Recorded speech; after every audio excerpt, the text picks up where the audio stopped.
how do you want to monetize your softwares and the ecosystem that you're creating? उसमें cloud also is there, is there, it is a part of it. Definitely. See, software, being a software first company. अच्छा, you call yourself a software first Software company? first company, yes, अच्छा. definitely. Hardware is an engine to carry my software. Okay. Right. Just like Apple. Yeah, you can say that. ठीक है. Because अगर आपको software first रखना है, the objective is to monetize, but Correct. monetize in a non-intrusive. इसमें intrusive होता है, non-intrusive होता है. ठीक है. जैसे intrusive ये होता है कि आपको forcefully कोई ad दिखाया जाता है. Okay. राइट, कि Correct. आपको नहीं भी ज़रूरत है तो भी आपको ऐड दिखाया जाता है. ठीक है. और एक होता है इंट्रूसिव, कि हाँ, अगर आप सर्च non-intrusive. कर रहे हैं. Okay. और हाँ, एक होता है नॉन इंट्रूसिव. सॉरी. Okay. जो नॉन इंट्रूसिव वैसे हो जाता है कि जो आप सर्च कर रहे हो तो आपको रेलेवेंस ऑडियंस ही आपको रेलेवेंट के हिसाब से आपको दिया जा रहा है डेटा.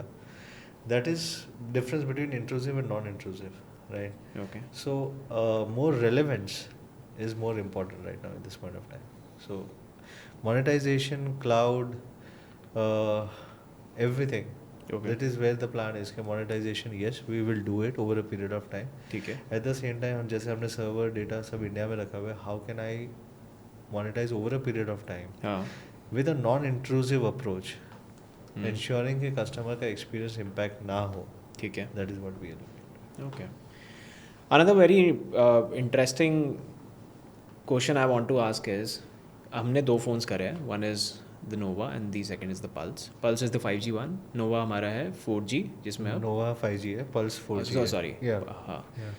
तो 2G वाला कस्टमर जो नोवा लेना चाहता है and currently you are only selling it on Flipkart, why is it so कि आप सिर्फ फ्लिपकार्ट पे बेच रहे हो? One. Okay. And second is, do you have plans to go offline also with this? Okay. आपने दो क्वेश्चन पूछे, तो मैं आपको पहले आपको वो बता दूँ. येस, हम लोग ऑनलाइन में अभी सिर्फ फ्लिपकार्ट पे अवेलेबल है. हाँ. ऐसा क्यों? द रीज़न इज़ कि मुझे कंज्यूमर को ये बेनिफिट देना है प्राइस का. ठीक है. राइट. चैनल को फीड करने में ये बेनिफिट नहीं देना है, कंज्यूमर को प्राइस बेनिफिट देना बहुत इंपॉर्टेंट है. चैनल को फीड करने का मैं एक मैं बारी आपको वो मतलब पॉइंट पे बता आऊँगा वैसे. राइट. सो विच जो आपने बताया था कि आप ऑफलाइन कभी जाओगे, that is the channel at least. ठीक है. Online at this point of time मैंने आपको जैसे पहले बताया था कि एटलीस्ट एक ट्रांसपेरेंट मीडियम है between consumers and the brand, जहाँ पे उनको ट्रांसपेरेंटली अगर आपको कोई भी प्रोडक्ट टेस्ट करना है तो आप डायरेक्टली कर सकते हो. ठीक है. विथ इंश्योरिंग कि आपका low cost of operation and ensuring के प्रॉब्ली आप चैनल के हैवी कॉस्ट से बच रहे हो. अच्छा. तो कभी भी ऑफलाइन करोगे तो you have to spend at least 25-30 और 35% in the channel. In the channel. In offline channel का मतलब होता है डिस्ट्रीब्यूटर या promoters and then retailers. Distributors, promoters, retailers. ठीक है. 30 से 35%. ओके. और वो कॉस्ट यहाँ पे भी आता होगा? ये कॉस्ट यहाँ पे नहीं आता है. Okay. The cost in online is definitely doing The marketing. There's a cost to it, हाँ. but definitely the cost is not like 30-35%. Cost would be 1/3 of it, right? The whole point is कि 20-30% extra जो आप दे रहे हो, none of the brand will give from his own pocket. They will definitely add to the cost of the consumer. आपके product के cost में ही add होगा. हाँ.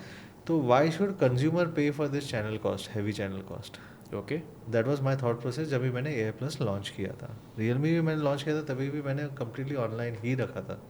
करेक्ट. सो 3 साल मैंने कम्प्लीटली ऑनलाइन ही रखा था. ठीक है. The reason is because let the consumer get the benefit of the product rather than only the channel heavy pricing and heavy investments into it.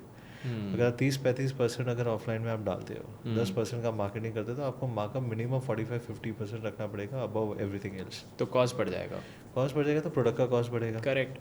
And that's where the entire game is all about. और ये ऐसी cost है which is symmetric in nature, linear in nature. वो हमेशा ही 35% रहेगी. यहाँ पे अगर आपका acquisition it is asymmetric in nature. 35 होगी, या तो अगर आप नए ब्रांड होगे तो 40 भी हो जाएगी. हाँ. Right. Because the retailers will also try to squeeze as a commodity market. Correct. और होता क्या है कि आप कभी भी एक शॉप में जाओगे तो आप देखोगे कि बहुत सारे प्रमोटर्स खड़े हैं. Okay. They are all brand funded promoters. तो ब्रांड फंडेड प्रमोटर्स है, तो अगर जैसे वीवो ने, ओप्पो ने 4 प्रमोटर्स एक स्टोर में दे दिए हुए हैं. ओके. तो अगर आप एक प्रमोटर भी दोगे तो आपका कहाँ वो बीच में 10 के बीच में एक दिखने वाला है. राइट.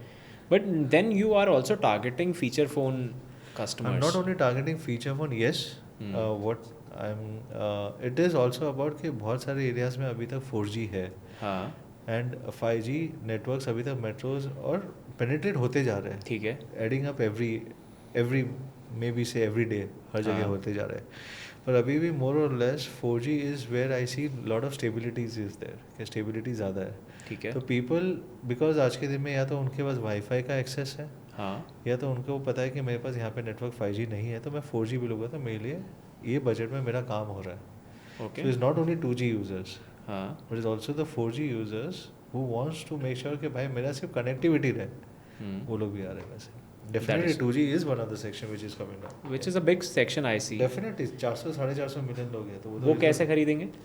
सी एक चीज़ मैं आपको बता दूँ कि इसके अंदर अगर आप कभी भी कंज्यूमर जर्नी को देखोगे, बाइंग जर्नी, हमने भी जब भी ऑनलाइन में फ्लिपकार्ट पे भेजा था, सबसे बड़ा क्वेश्चन ये था कि फ्लिपकार्ट में जो एवरेज कंज्यूमर्स के जो लास्ट 2 साल में फ़ोन बिके वो 10,000 के ऊपर बिके।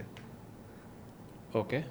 तो वो 10,000 वाला कंज्यूमर 5,000 का 5,000 रुपये वाला फ़ोन आके क्यों खरीदेगा?